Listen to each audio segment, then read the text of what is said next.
If we could bottle exercise, it would make an amazing medicine. It has so many benefits for so many aspects of our health. And obviously, from our perspective, when we're talking about osteoarthritis, has really meaningful benefits for people that have osteoarthritis as well. As a consequence of those benefits, it's a core treatment in pretty much all osteoarthritis guidelines. But I think for some people out there in the community, it's a little bit unclear as to why exercise might help and how one might be able to implement that in their day-to-day life. So the purpose of this episode is to repackage some old content and try to reduce the mystery around some of those fundamental questions. In the first instance, we're going to repackage some content from Professor Kim Bennell about how does exercise help. We first broadcast this very early on, season 1, episode 6. Now, Kim is a research physiotherapist who works at the University of Melbourne, and we've worked closely together for a number of years, and she's a world leader in this space. She brought us some insights about how does exercise help? What are the benefits? And does it have any impact on the incidence or progression of disease? Are there particular types of exercise that are better than others? And is it sufficient to be strong? Or are other components of fitness, particularly around flexibility, aerobic fitness, that are important? Been a lot of interest recently around the dosage, duration, and intensity of exercise. So hopefully we'll dispel some of that content as well. And then we'll move on finally to talk about what health professionals can help in that regard. So getting to today's theme of how does exercise help, from a mechanistic and very as simplistic as possible, how does exercise help someone with osteoarthritis? That's actually a good question, because we know that it helps, but in actual fact, how it actually works is not, really known clearly. There's a lot of possible suggestions as to how it might work. One of the ways is that it increases your muscle strength. So by increasing your muscle strength, you increase the support around the joint, make it more stable. People have also suggested that you increase your range of motion, become more flexible, and that can help with improving pain and function.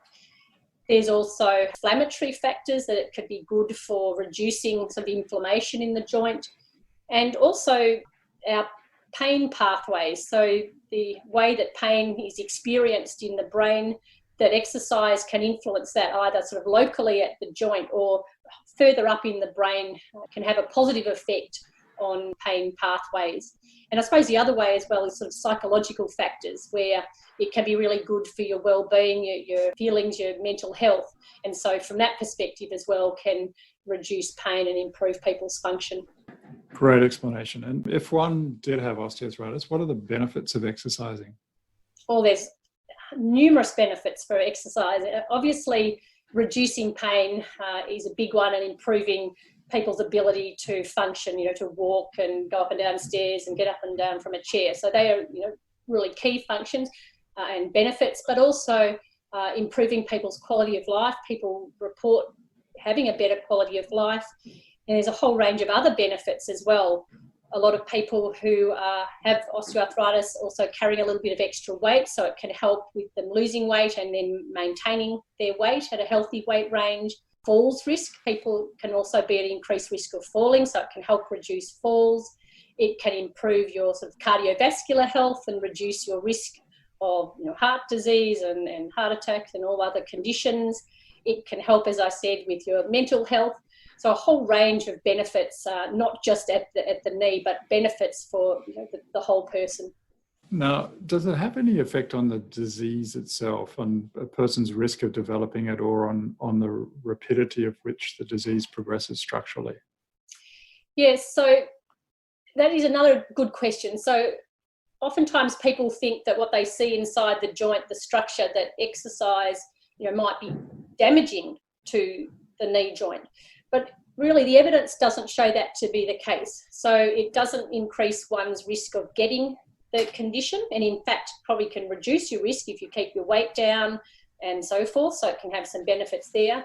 But if you do already have osteoarthritis, if you exercise, the studies don't show that there is any negative effect on the actual joint structure.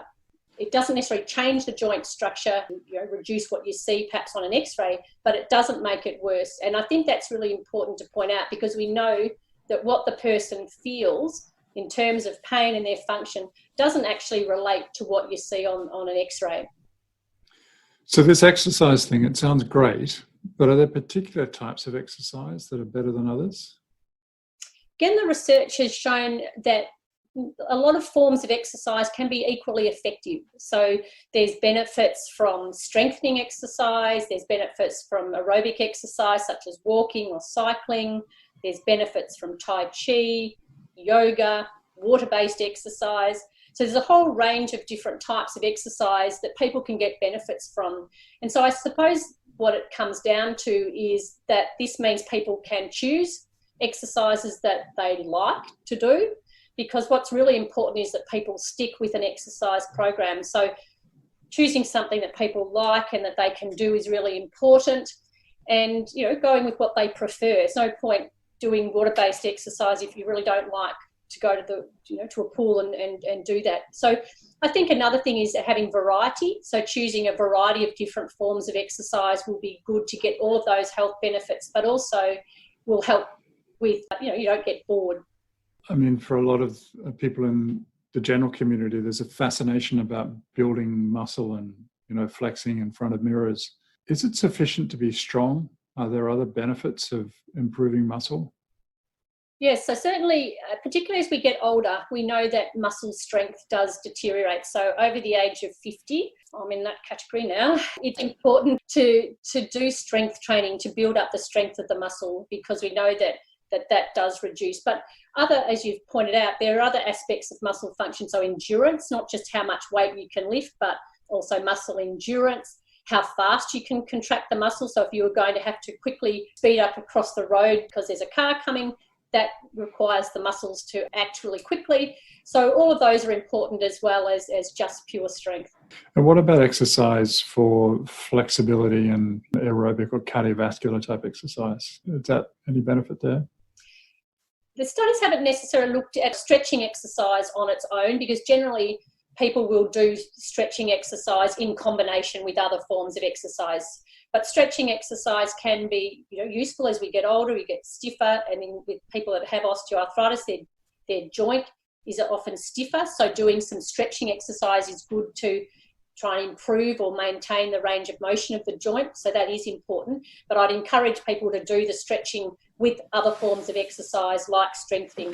As you said, aerobic exercise is also good, because that gets the benefits that you're going to get for your heart and your lungs. So getting out walking, getting some moderate intensity exercise where you're getting a little bit, you can still hold a conversation, but that your heart and lungs are working is really important as well for all those other health benefits.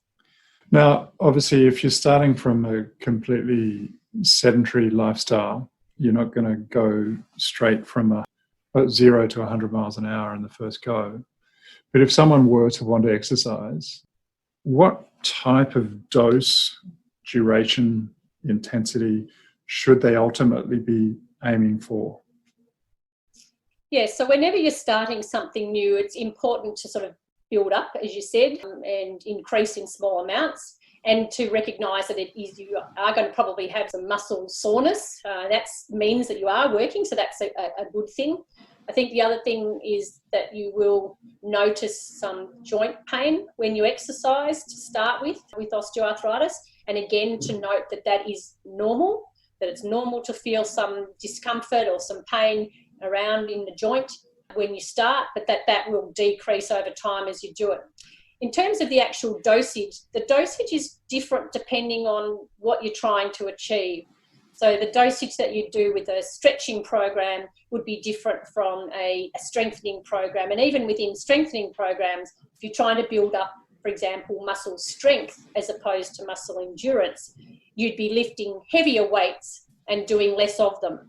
Whereas if you were wanting to get muscle endurance, you'd be using lighter weights and doing more of them. So there's not a simple answer as to what dosage would you do. It does depend on what you're trying to achieve. But nevertheless, if you're going to exercise and start off, you really need to do it regularly. So you need to do it at least 3 times a week. So 3 times a week is a good starting point. And then if you're going to start with some strengthening, you'd start with a couple of exercises first. You might start with just 3 exercises to begin with. And you would start with a lighter weight so that you're getting the hang of the technique. And then over time, you would build up the amount of weight. So, for example, you might aim to do 10 lots with a weight, and then you might start off with 1 set of those 10 to start with, and then the next week you might build up to 2 sets of 10, and then you may build up to 3 sets of 10, and you can build up the weight as well. In terms of walking, again, you'd set yourself a goal and then, just try and do a little bit more each time. Superb. So you spoke about the importance of assessing to see where the deficiencies might be and individualising the exercise prescription. What types of health professionals are out there that can help a patient who has osteoarthritis with that type of process? So exercise specialists are people like physiotherapists or exercise physiologists, and in complex cases, sports and exercise physicians as well.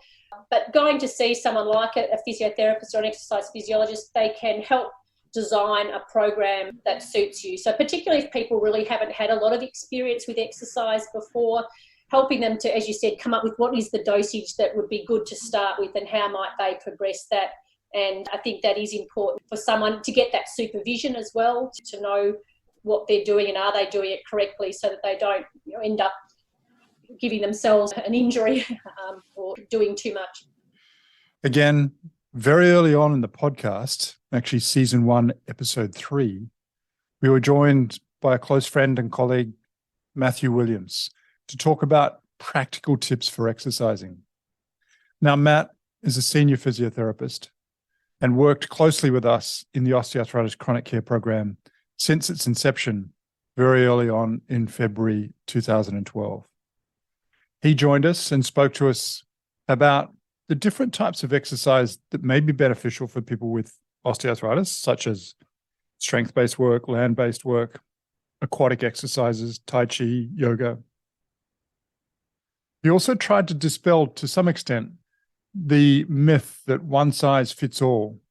And ideally, what we should be trying to do is create a custom exercise plan for everybody's exercise prescription.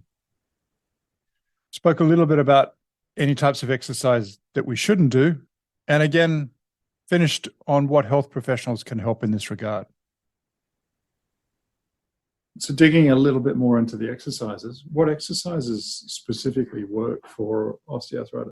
So a number. The answer to that is research indicates that a number of types of exercise can be effective for osteoarthritis. So starting with just basic strengthening exercises, so building up the strength of the muscles around the joint. That can be done from something as simple as a straight leg raise in bed, where someone tightens the muscles above their knee, lift their leg up, hold it for a few seconds, come back down, to doing a sit to stand, to doing stairs, and then progressing on to maybe resistance training, where they might be using therabands or weights. We know aerobic exercise is beneficial. So that's basically continuous exercise where you're increasing your heart rate. We don't necessarily endorse that people have to push too hard in that regard. Just being a little bit breathless over a continuous period is adequate. And there's a number of different forms of aerobic exercise that we can get into. So you could go from anything from walking to swimming to cycling. You might notice that all of those things I've just mentioned are low impact sort of exercise. We don't necessarily exclude high impact exercise completely, but certainly in the first instance, we start with the low impact sort of stuff. Also, range of motion exercises can be beneficial as well. So that might be some stretching to improve the flexibility of the muscles around the joint, or just moving the joint through a range of motion through activities such as Tai Chi or yoga. So any combination of all of those things have all been shown to be somewhat equally effective. The real trick is identifying what's most appropriate for the right person. And that comes down to the patient seeing the right health professional where possible. And just digging into that little part a little bit further, how do you work out with a person what is the type of exercise that's going to work best for them?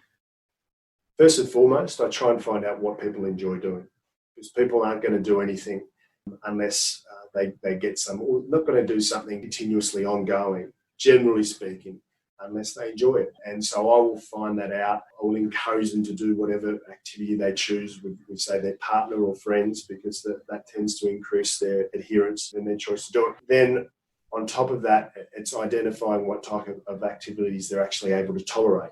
So I'll have a good chat to them about the sorts of activities that tend to stir them up, and we might stay clear of those sorts of activities to start off with. And I'll make an assessment of how severe their arthritis presentation is. If they're quite severe, then obviously those high impact activities we tend to steer well clear of. Whereas if they're a little bit earlier on in the condition process, then they might be able to manage a gentle run on the grass or a game of tennis, doubles maybe to start off with. So a number of factors get taken into account, but first and foremost, what do they enjoy?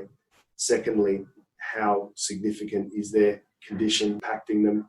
And then also, what are the sorts of things that they enjoy that they haven't been able to do since being impacted by arthritis? And what do they want to get back to doing?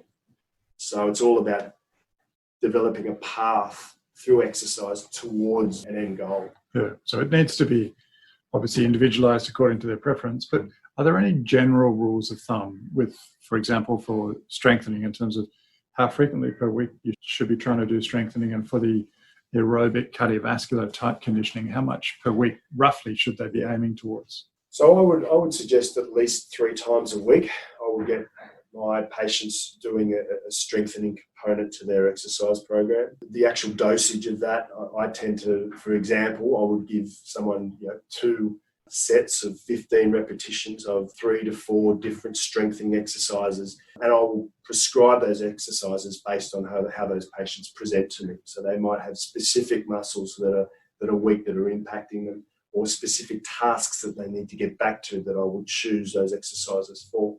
For continuous exercise or aerobic exercise, we recommend that that's something that's done every day, or at least 6 days a week, maybe with a rest day. And you're looking at 45 to 60 minutes of continuous activity if you can. But in saying that, for patients to start off with, they might only be able to do 10 minutes. So you've got to start somewhere, and that 10 minutes might be broken up into 1 minute on and then a rest, and another minute on and a rest. So everyone has a different starting line. It's recognising where that starting line is. But generally speaking, we want an aerobic component pretty much every day, a strength component at least 3 times per week. And for the aerobic condition, yeah. And so for someone who might be out there who's interested in getting an exercise plan that's tailored to them, how do they go about doing that? Who should they see? So, going to call me a little bit biased, but I think a physiotherapist, specifically a musculoskeletal physiotherapist, is a really good place to start. That's where they can get a pretty confident diagnosis of their condition and the severity of the condition. You can find them through the Australian Physio Association website, choose.physio. Put that into your web browser, and then that you put in the type of condition you've got, and you can get veered towards an appropriate physiotherapist. An exercise physiologist that specialises in the area of musculoskeletal conditions is also fantastic at being able to prescribe exercise programs, and they often work in tandem with physiotherapists as well. Sometimes it's worth just going to your GP, and they have often got a couple of good physios that they can recommend up their sleeve. And any thoughts on sports and exercise medicine physicians, doctors? Absolutely. So they're probably, when you've got a musculoskeletal condition which needs a little bit more precision around a diagnosis and has a little bit more, a few more tools in their kit in regards to treatment, they're a fantastic place to go. And again, they almost always work closely with physiotherapists and exercise physiologists. Yeah. And for anybody who's from overseas who doesn't know the term physiotherapist, physical therapist is oftentimes substituted for that. But is there any type of exercise that a person shouldn't do, or should you actively discourage? You mentioned high impact before, but any type of exercise? Look, as a rule of thumb, when talking to patients about the sorts of activities or exercise that they do, and trying to work out whether that could be potentially harmful, pain can give you a rough guide. Now, it's important to differentiate different types of pain. It's very normal to feel mild discomfort when you've got osteoarthritis and you're exercising. I don't have osteoarthritis and I feel mild discomfort in all sorts of different areas when I exercise and after exercise. But we're talking about a 2 or maybe a 3 out of 10 discomfort. That's okay. If you're pulling up after you've done a session of exercise and your joint's not all swollen and red and angry and you're not having trouble sleeping, that's a good indicator that that's an appropriate type of exercise, an appropriate intensity, and an appropriate duration. But when you're starting to get 4 out of 10 plus discomfort during or after exercise, or your joints swelling up on you, that's an indicator that that particular exercise or the intensity that you're doing it or the length of time that you're doing it is probably too much, and that's something to avoid. If someone's got more advanced osteoarthritis, I definitely will start to discourage the more high impact sort of activity. That might be tennis or squash or even road running. But for those that are really desperate to do those sorts of things, as long as that's not their primary form of exercise and they've done the strength work and they've been able to prove that through maybe a bit of a run program that they're able to tolerate it, I'll permit it, I suppose. So all guidelines pretty much advocate for exercise as a core treatment for people that have osteoarthritis. There are multiple different options available to you, and the benefit of that is that hopefully you'll find one that you can then continue to do longer term. Ideally, you do this regularly, as was advocated for. And again, if you can, try to have it tailored according to your particular type of arthritis. There are lots of people out there that will be able to help you with the prescription of exercise, updating it on a regular basis. So please dig in, get some help. And I'm hoping that as a consequence of that, you redeem some benefits from ongoing industriousness on your part to help with the management of your osteoarthritis. Again, thank you so much for listening to the podcast, and really looking forward to speaking to you again in the not too distant future. But between now and then, please do take care of yourself. Thanks for listening to Joint Action with David Hunter. If you like our show and want to know more, visit www.jointaction.info. If you have any questions, you can email us at hello@jointaction.info and follow us on Twitter @jointactionorg. This podcast was hosted by David Hunter, edited by Vicky Duong, music produced by Jordan Hunter. The information posted on this podcast is not intended to diagnose, treat, cure, or prevent disease. Anyone seeking medical advice should consult a health professional.